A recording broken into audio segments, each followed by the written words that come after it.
What is going on, everybody? Happy Saturday. Yes, we are live even on Saturday. Yet again, on Saturday, August 23rd, 2025. Yours truly, God's favorite host, to walk through the forbidden door, your favorite door, not just any door, the forbidden door. Make sure if you're watching right now, hit that subscribe button, hit the like button, hit that bell. We're going to get into it. It's that one time a year where we only see New Japan superstars on AEW this one time, CMLL, Luchadors, one time, the ladies from Stardom. The only time this year we see them is this special pay-per-view that they build up and they put effort into these companies and they make it special for hold on, wait. We get it every week, every week. Dynamite and Collision. Oh, and Ring of Honor. So it's not forbidden anymore. Oh, it's every week door. Oh, and most of the matches are actually AEW versus AEW. Oh, okay. I didn't know that. I'm sorry. I will prepare better next time, but make sure you guys tap in with us. I have a very special guest, my brother from another, Iowa's favorite son. He is a Hawkeyes fan. As college football gets ready, he's repping that Chiefs Kingdom. He's got you on YouTube. He's got the show that you need to know. The one, the only, my boy. He's ready to talk some AEW. The one and only show that you need to know and love. The Juggernaut Show. What's up, Jug? What is going on, brother? The Juggernaut is smashing through the forbidden door. I'm smashing through that forbidden door. I'm more forbidden than New Japan is right now. Okay, let me tell you something here. This show, like you said it great. You said it great. You look up and down this card, okay?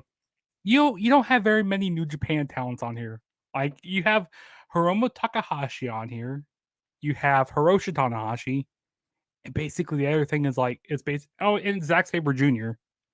But other than that, it's just basically all AEW talent. Go Google it. Yes, exactly. Yeah. I mean, I don't know why they have to have Forbidden Door every single year.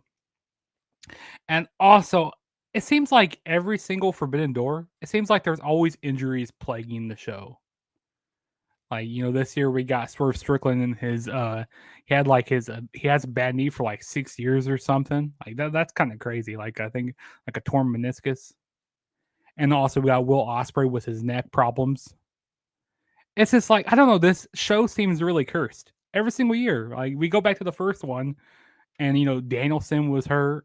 We had Punk was hurt that year. And even going back to the one after that, there was injuries happen with that one. So I don't know. The show seems really cursed.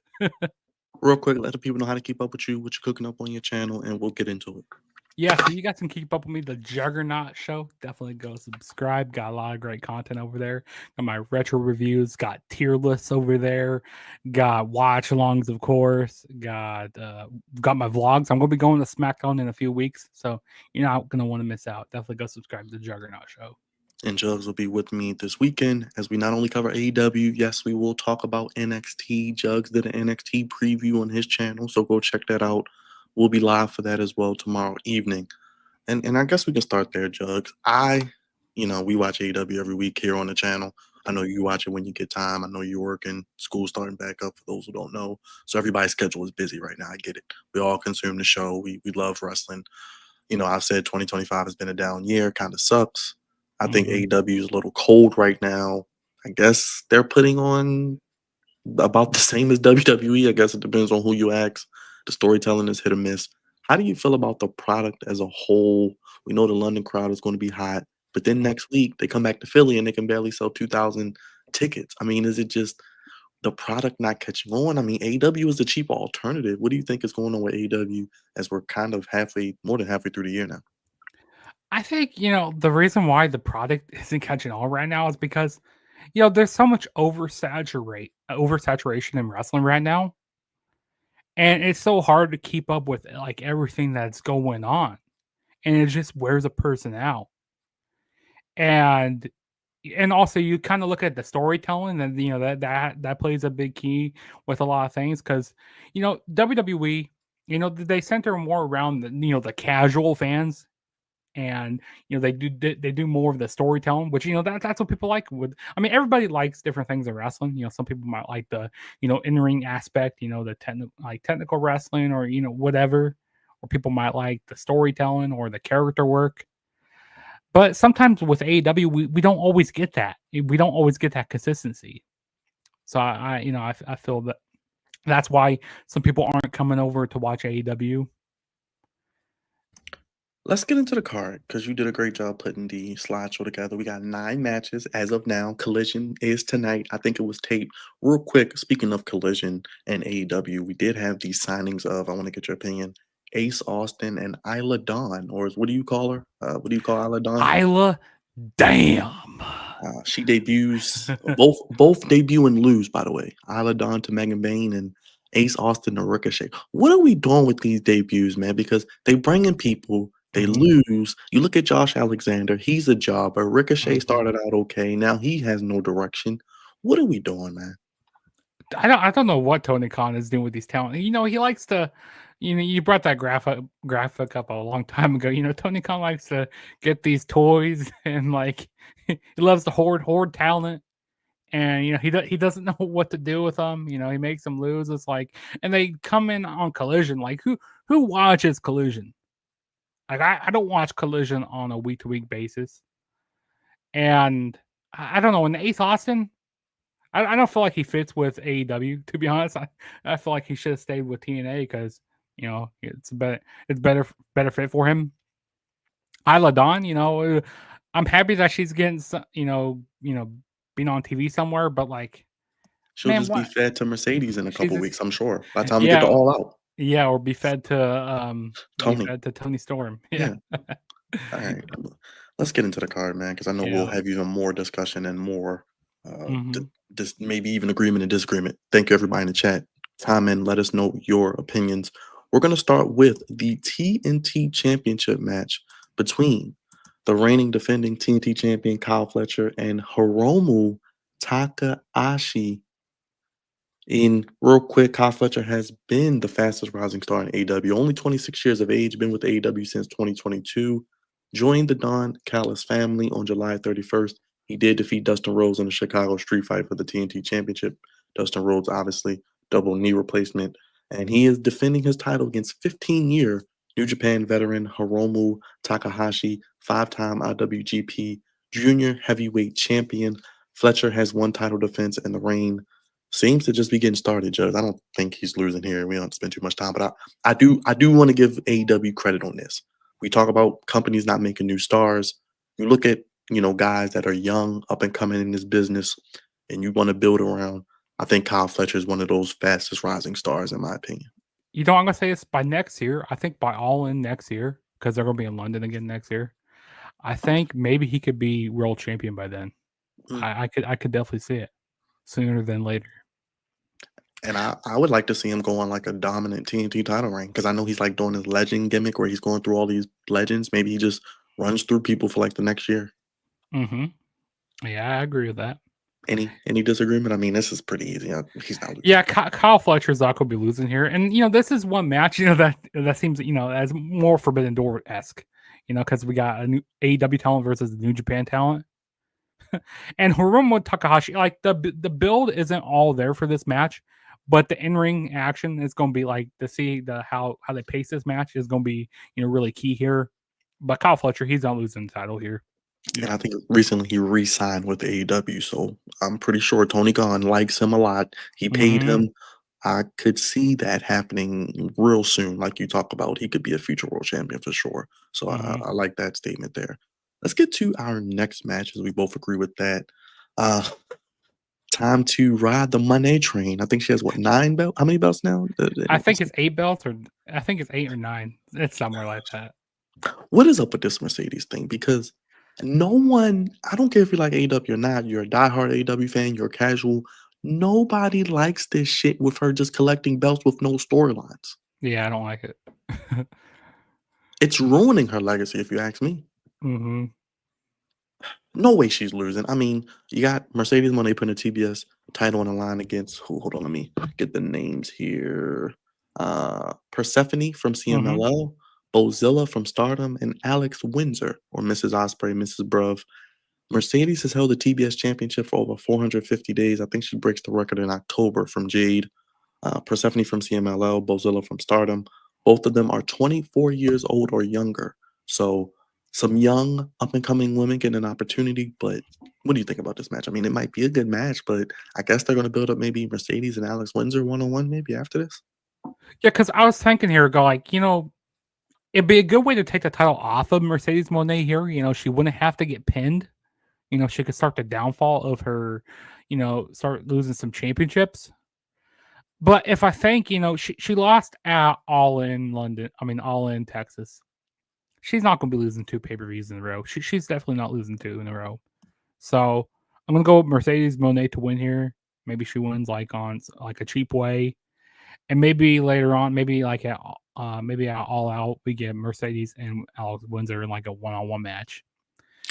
But it is going to be pretty cool to see this. What's her Bozilla? Bozilla. Yeah, she looks like a beast. Like she just looks like she's like it's gonna be running through a lot of women in this match.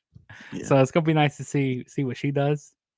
And I've seen a little bit of Persephone. I see a little bit of her, what she's done like with Ring of Honor and what she's done with some CMLL stuff. So she's pretty decent in the ring. So I think it's gonna be a good match. But And Mercedes matches aren't bad. It's just the storyline with all these titles. That's what blows me. Like the matches are good. Remember last year she helped Stephanie McCoy get the deal with WWE because that was at Forbidden Door. Mm-hmm. So. And also Mercedes Moné, she's becoming basically Ultimo Dragon at this point. Just collecting all these belts. That's what she's trying to do. Bro, and you made a bold prediction about Kyle Fletcher. I think Mercedes is going to win that women's title from Toni Storm by the end of the year. Little spoiler of who I think is going to have that title, but I just think they're going to give her that title because this whole creative control. They wanted to kill that narrative, so they had her lose, and then after Toni potentially wins, there's no one left anyway. I think they're going to run that back, probably. Yeah, probably. Maybe by they may do it at All Out, bro. Remember, they got the WrestlePalooza show. They're both going to be throwing their wads at the, blowing their loads. Yeah, that's true. This is very true. Yeah, we agree. Mercedes is retaining. No argument here. Like I said, I could see a one-on-one match with her and Alex Windsor. Maybe Isla Dawn eventually. We'll see. But I think she breaks the record for Jade in October, so I think that'll be when that happens. We have a reunion that we didn't know we would ever see again, over 10 years in the making, as Cope and Christian Cage team up against Kip Sabian. Nick Wayne is hurt, broken foot. The return of Luchasaurus, now known as Killswitch. The first time since 2011, Cope and Christian are teaming up. They face each other in 6 one-on-one matches in AEW, but or 6 matches, not one-on-one. Copeland joined in 2023. It seemed inevitable once he did join. Kip and Nick Wayne turned on Christian, and now we got the return of Killswitch as well. What do you think about, before we get into the prediction, because I don't think there's no way they're losing, but how do you feel about this match happening so soon? Do you think maybe they could have waited? Do you feel like it's just like a typical Tony Khan thing, rushing through and not letting it breathe a little bit? Yeah, I feel like they really rushed through this. Like, we kind of like understand like the backstory with them, Edge and or whatever you want to call them, Cope and Christian. We understand the backstory with them. Because Cope, he came out to save Christian. It was at All In Texas. He told him to go find himself. And then a few weeks later, Christian he comes in to save Adam Copeland. Brings Spike in there, and it seems like they don't really want to team up right now, but they're kind of fighting. They're kind of helping each other. Fight some battles. Because Edge is helping, or I keep wanting to call him Edge. It's Copeland. Okay. Yeah, we know who he is. He's helping out Kip. He's helping to beat Kip Sabian and Killswitch, helping out that problem. And while vice versa, Christian is helping out that FTR problem. I don't know. I just feel like they're just rushing this too soon. We all know that All Out is going to be in Toronto. So they're just trying to rush too soon. But I wish I would have slowed down a little bit with this. Yeah. But it's still interesting to see Christian. He's still kind of an asshole. Yeah, so it's not like they changed him. I like that too. Yeah, I kind of like how, but like he's slowly starting to trust Adam Copeland more, which I like that. Yeah. And Yeah. it's cool seeing Kill Switch back or Luchasaurus is, I was you gonna know, ask you about that. Do you think he turns and maybe, like, he doesn't attack Christian? Maybe he turns on Kip and Nick Wayne, or because remember, it was a tease that he was gonna turn on Christian at one time. I mean that could possibly happen. That'd be a nice little swerve. And also in that video package, who was that guy injecting him with So that? they were saying that it's Jack Perry. I'm glad you brought that up because I was literally gonna ask you about that. They were saying it's Jack Perry, and they were saying maybe this leads to Luchasaurus and Jack Perry getting back together as maybe like a heel duo of Jurassic Express. They were great in the early days of AEW, so I They wouldn't be mad were, at that. They yeah. were so cool. So, I mean, if they do that, I mean, this tag division is terrible. They could use tag teams if they want to tell that story. At Hmm. this point, it can't hurt. No, it can't. But yeah, Adam Copeland and Christian Cage aren't losing here. Because I I look mean, at it like, they're gonna win here. They're probably gonna get the tag titles in Toronto. They're gonna need challengers, so, why not build up some new tag teams? yeah. Yeah, we agree, Cope and Christian, but it's cool to see them. We get the Cope and Christian reunion, and then Bound for Glory, we get Team 3D versus the Hardys. What a year for us, a nostalgic wrestling You fans. know, that's bringing Cope and Christian into TNA. That they won't do that because they don't play long. They don't Yeah, get well with each other right now. yeah. But I yeah, I wish we would've got that. That would've been cool, like AEW and TNA could, like, work something out, that would've been cool, but yeah. Hmm. WWE's got him now, so we'll see what happens. But yes, we agree so far. Cope and Christian get the win, and we shall see who they potentially face. Good segue there, as this is now a three-way tag team match, which we just had a three-way tag team match at All In with the Hurt Hmm. Syndicate, FTR, and now Bro Dito, who had a time limit draw on AEW. I didn't realize the Hurt Syndicate have had the title for over 200 days, but this will be their toughest challenge yet. I want to ask you about this story because we hear about, we heard the Hurt Syndicate didn't want to lose to certain teams, and then you Hmm. see that they have another multi-man match.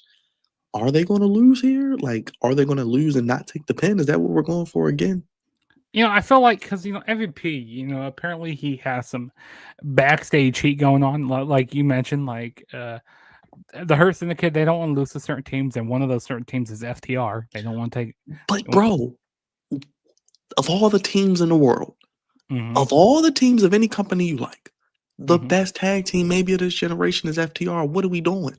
FTR, they've been killing it this year. Like the feud that they've been having with Adam Copeland Getting Big Stoke, that's been or cool. Big Stoke. I've been no He host gets Stoke. no hoes. He gets no hose. That was hilarious when they asked the 'Cause it's hose like there. actually giving them like, cause we know FTR, they were just a good tag team. Yeah, they could Yeah. cut promos, but they didn't really have a character, so now it's like Hmm. bringing out a little more of them. And then the stuff they did with Nigel McGuinness, that was cool. Yeah. Because the Hearst of the Kid, they said they would like lose to the Gates of Agony, but they beat them, and They some beat the other Outrunners. the Outrunners and what's it, Jet Speed. They said they would lose to them, but like I don't know. I just feel like the reason why they made this a triple threat match is for them to so they don't have to take the pinfall. I feel like their title reigns are very coming up very soon, and they're gonna put the titles around FTR. I believe here. I believe like Bandit is gonna take the pinfall here, even though like that Adam Copeland and Christian and FTR match doesn't need to be for the titles, but it is gonna be for titles. That's what they're gonna It do. may end up being a AEW's version of a TLC match at this point. Yeah, probably. Because they're going up against Lesnar and Cena. That'll probably be the Hmm. main event. So, real quick, if the FTR does win, they would tie the Young Bucks with the most AEW title reigns at 3. Three. Yep. So, there you go. I agree. I think FTR wins it. Like I said, I think FTR is one of the best tag teams in the world, and regardless of AEW sloppy booking, they are great. So I don't know what the Hurt Syndicate is on. I would have just rather seen a one-on-one match. That would have been better. But Yeah. this match pisses me off, Jugs, because yeah, it's going to be a great match, like a lot of AEW shows and their matches are. The story has literally been Okada saying he Swerve is a bitch, but then they kind of recently started talking about this apparent knee injury Swerve has had since 2019. I'm confused because if he's really that hurt, why are we having one of our best wrestlers in the world, one of the pillars of our company, going out here possibly hurting his health even more? We see the way Swerve wrestles. He's fantastic. And I don't think Okada's losing here. It's just a great match to have Okada get a win, but I've not been impressed with Okada's run in AEW. I think it's been overrated, and I don't really think he's anything special personally. Mm-hmm. How you feel about this match? Yeah, I agree with that. So, he won the unified title back at All in Texas. He beat Kenny Omega to, take the international title, and he had the was it the Continental Championship, and then they unified the titles. But other than that, I mean, Swerve, of course, Swerve and Will Ospreay, they beat the EVPs, the Young Bucks, finally ending their reign of terror, taking over AEW, and then and Okada, he's just been pissed off ever since. He wants to get redemption for what Swerve did, and he's basically just been calling him a bitch each week. I mean that's Okada's character. that's Okada's character to a T. And like you mentioned, about the whole knee injury that Swerve is going through. So yeah, Okada's not going to be losing here, and so maybe does Swerve get wrote off TV for a while And after that's this? what I was going to say because he's going to be written off TV. You could have all these guys in a steel cage, which we'll get to, written off TV. Mm-hmm. But I do want to ask you this: Konosuke Takeshita wins the G1. Mm-hmm. Do we get a situation? I think Takeshita should be the person to maybe even beat Okada. Do we maybe get a tease of that maybe down the line? Maybe that comes up at All Out or Wrestle Dream or I one would of love to these. see that. I would love to see Takeshita And he take the puts over title. the new young guy in Takeshita, and then maybe Takeshita beats Zack Sabre, and he has all the belts. He could be new belt collector. He could be the new belt collector. Yes, he could be the new Ultimate Dragon. He may be the wrestler of the year, Takeshita. I mean, Takeshita, with yeah, all the he's stuff he's covered. been killing it. Yeah, Yeah, yeah. yeah, he's definitely my top 5, but I Mm-hmm. agree. I think Okada wins. Maybe they do a knee injury, right Swerve off, which would suck because AEW needs all their stars. But Mm-hmm. I think we're getting Okada and Takeshita, which could be match of the year. I'm not gonna lie. So we'll see. But I'm a big Swerve guy, so we'll see what happens there. I think this match will be really really good though. Next match. I don't care about this match, even though it will be very technically great if you like that type of match. Real quick, as we have Zack Sabre Jr. against Nigel McGuinness. Zack Sabre Jr. has held the IWJP World Heavyweight Championship for a little over a month after he beat Hiroki Goto at Tanahashi Jam. He's the best wrestler in New Japan after most of them have been signed by AEW. His second reign as champion.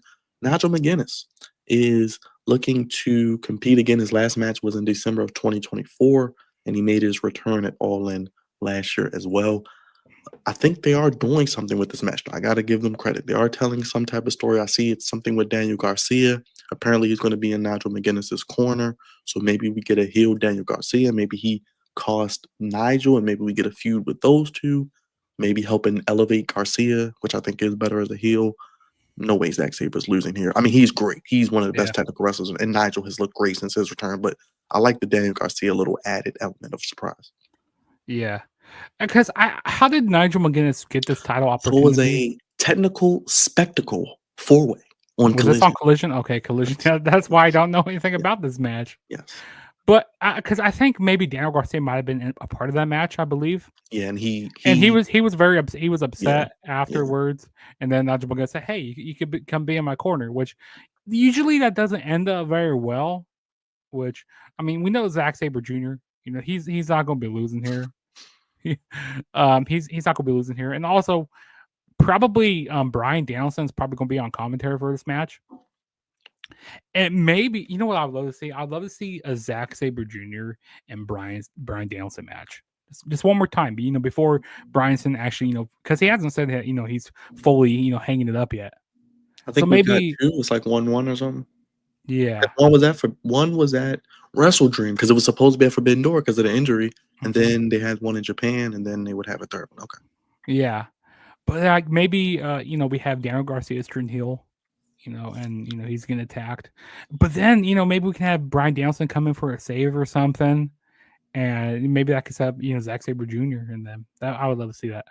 Real quick on Brian Danielson, and I'll throw in Jericho. Rumors came out this week that WWE isn't interested in both of them, as Brian Mm-hmm. Danielson isn't technically under contract anymore, and Jericho's contract ends in December. Do you think one, if not both, go back to WWE? I think Jericho's going to probably be even in the Yeah, Rumble. I can see him Jericho's back probably next year. coming back. Yeah, because I was doing my NXT preview, and that whole thing that they got going with Ethan Page and Chelsea Green. Who will be a great manager for him? Jericho. Jericho, like have like a Team Canada something Yeah. like that. I would love to see that. You know, I mean, I would love to see Bobby Roode, but I wish Bobby Roode. I wish he wasn't doing so much, being so much of a producer I think his backstage. neck is done. I don't know, but I think his neck But is done. him being like a manager or something, doing something like that. I mean, he is from Canada, so that would have been a great thing. But yeah, I definitely see Jericho coming back. Like probably in the Rumble next year in Saudi. Danielson, I don't know. I don't think he's quite done with AEW. I feel like he has a little bit more to do there.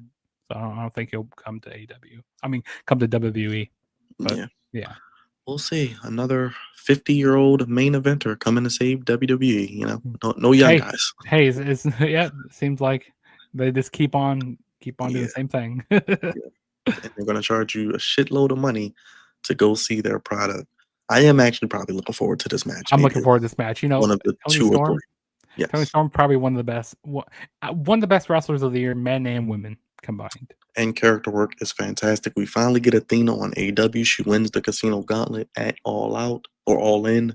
The greatest AEW Women's Champion, her fourth reign with the title, facing the longest reigning women's champion in Ring of Honor history, who was on the pace of 1,000 days.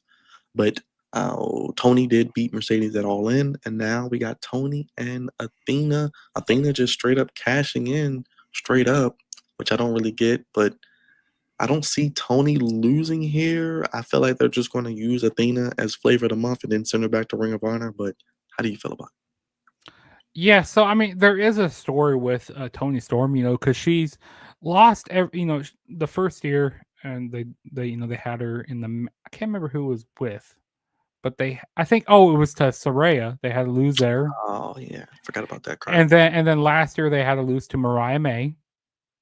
So she has this losing track record in London, which since we have Athena as Ring of Honor champion still, maybe if she wasn't champion, I would say, hey, maybe they put the title on Athena. But I don't think that they're going to have Athena become like double champion. But this match is going to be awesome, and I think Athena is like coming around like 1,000 days as Ring of Honor champion, Ring of Honor Women's champion.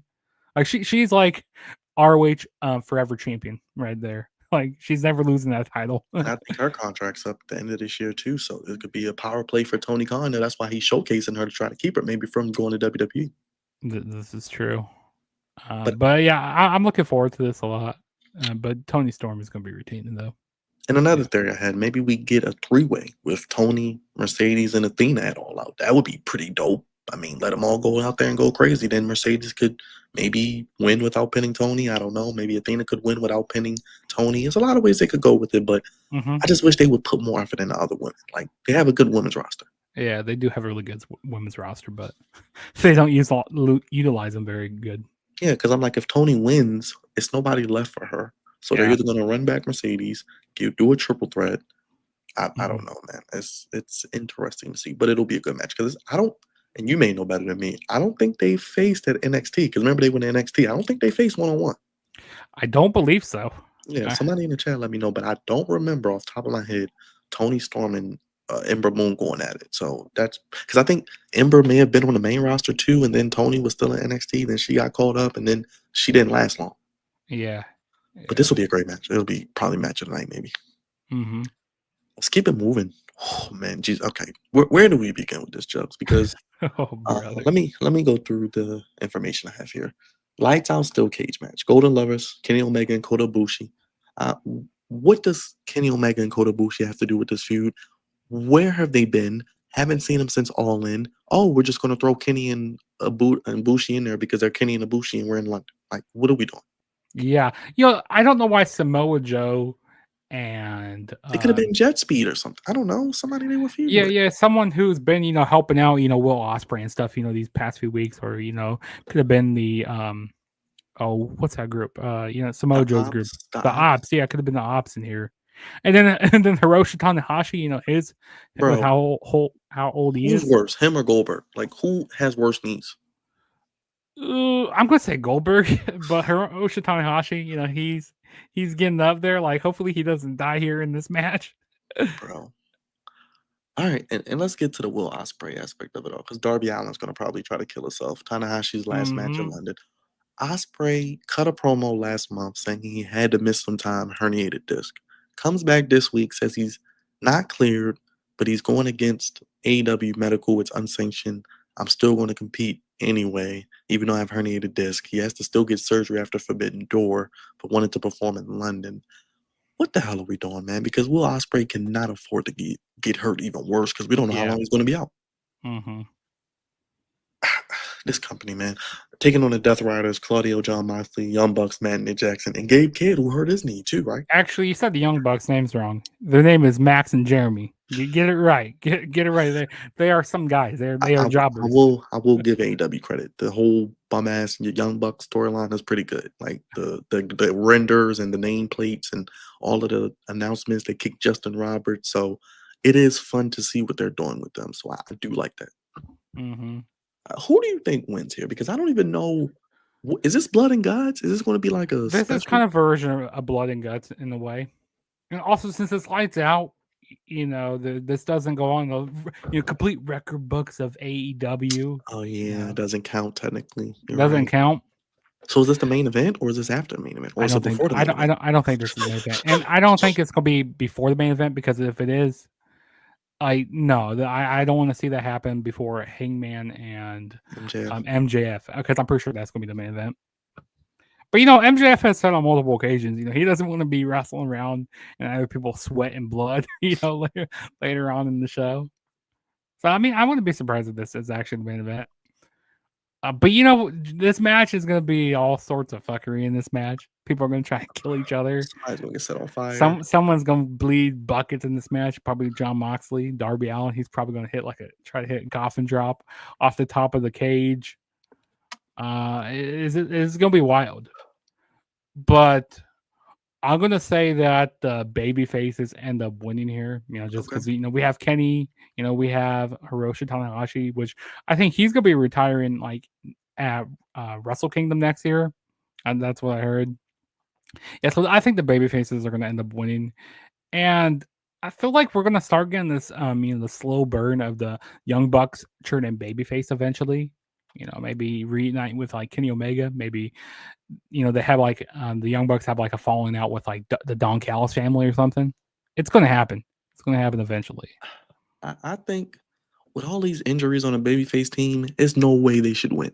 Like, Yeah, it's there's no no way. way they should win, but And I feel like at All Out, we're gonna get Darby and Mox one on one in some sort of like loser leaves dead match. Like they're gonna try to up the game against WWE. They're gonna have some sort of hardcore Texas death match where they're gonna go balls to maybe a coffin match.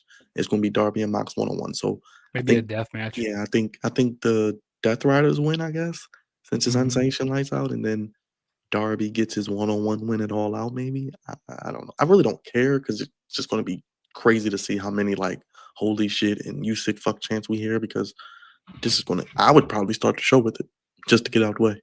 Yeah, I was starting to show this match just to get the let's get out of the way. But yeah, this is basically a version of Blood and Guts because since we didn't have Blood and Guts this here, yeah. But Alright. as Justin Roberts, what does he like to say? Ah, shit. Oh, shit! Get on your feet! Yeah, this is what the match is gonna be like. And you'll get plenty of tables breaking. I didn't know this table could break! And plenty probably plenty barbed wire, plenty thumbtacks. Oh my god, it's gonna be crazy. Let's get to this main event because I don't know what they're gonna do with this one either. Because as of last week, MJF kidnaps Mark Briscoe. Now the title can change hands due to DQ, count out, and MJF doesn't need to use his contract. I feel like MJF is still going to have the contract and probably cash in at a later date. Does he cash in the same night? It wouldn't make sense for Hangman losing his first pay per view, right? But maybe Mark Briscoe gets involved. What are we doing here? Yeah, see, I was liking this build to the storyline until this week. It's like they did too much. They did way too much here because like it's hard for me to suspend my disbelief. With MJF go like, oh, he's gonna light more Briscoe on fire.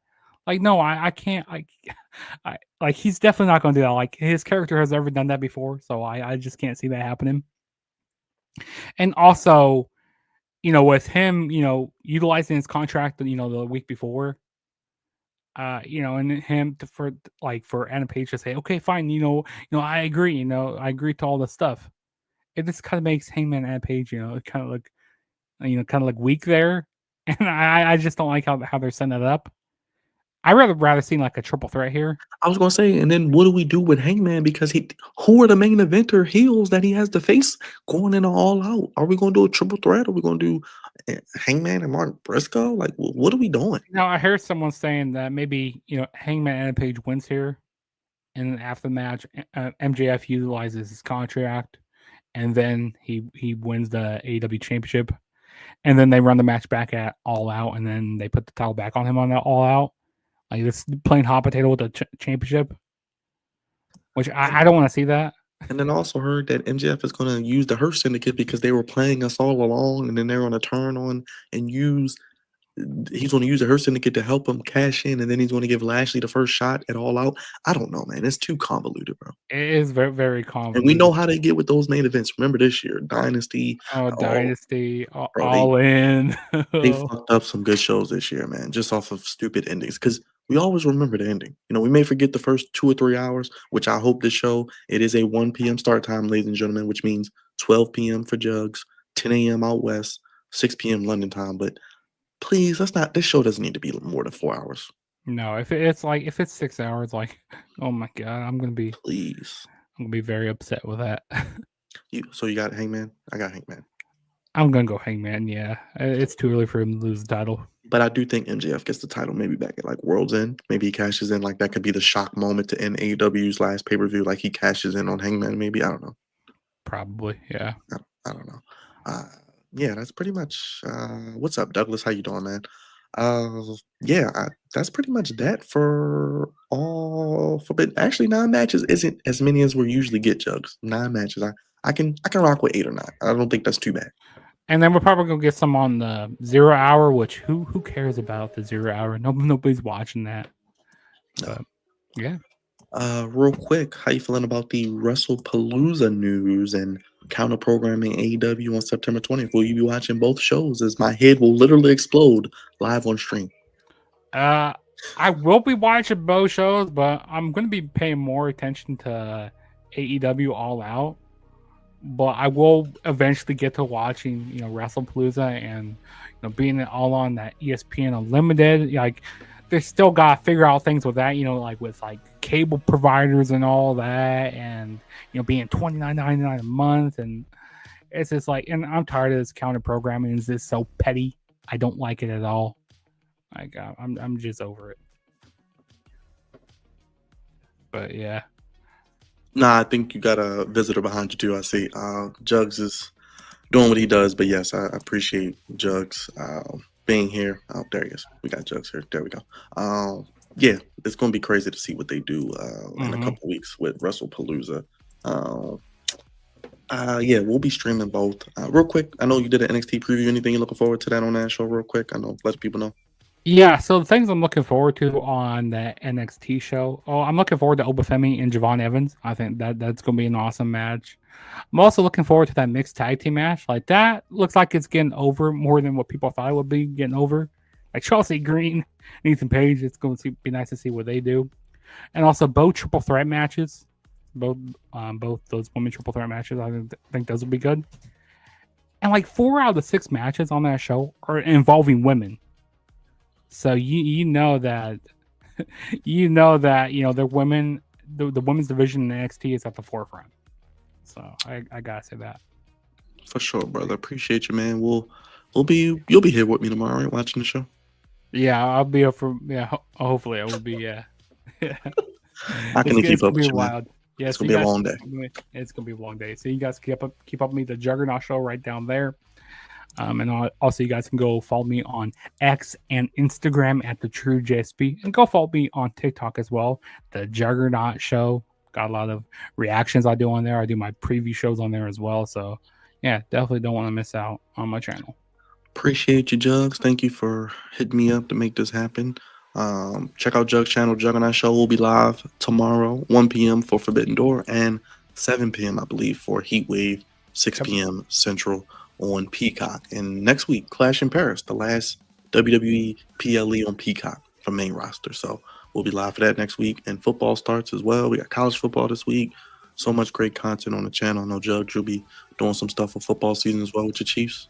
Yes, I will. Yeah, I'll be doing like different, breaking news stuff. I'll be doing some, highlights for my Chiefs games. Whatever I think about, coming up for football. But definitely more stuff coming up on my channel.